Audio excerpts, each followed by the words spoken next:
Pronto a querelare. Quelle considerazioni contro i cacciatori non sono sue. Daniele Stivale è convinto che qualcuno sia entrato violandolo nel suo profilo Facebook. Andrà dalle forze dell'ordine. Le sue esternazioni taroccate avevano scatenato la reazione di 2 associazioni venatorie.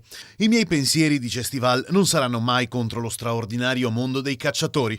All'origine dell'hackeraggio il piano faunistico venatorio che si sta discutendo in Consiglio regionale. Non so se essere strabiliato o amareggiato dopo le offese personali rivoltemi da una serie di personaggi teoricamente amanti della caccia, precisa Stival. Mi chiedo a quali interessi di parte sto dando fastidio, visto che questo piano parte da un profondo confronto con tutto il mondo venatorio. Il Consiglio regionale in settimana ha votato una proroga della validità del vigente piano. Questa proroga per l'assessore non deve essere però motivo di rallentamento dei lavori sul nuovo piano per la caccia.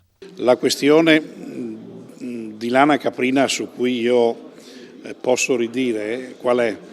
Che quando tu fai 2 anni, in questo caso che sei a cavallo fra una legislatura e l'altra, rischi, se l'obiettivo politico è di non approvarlo, butti via 183.000 euro che ha stanziato la Giunta per fare questo lavoro.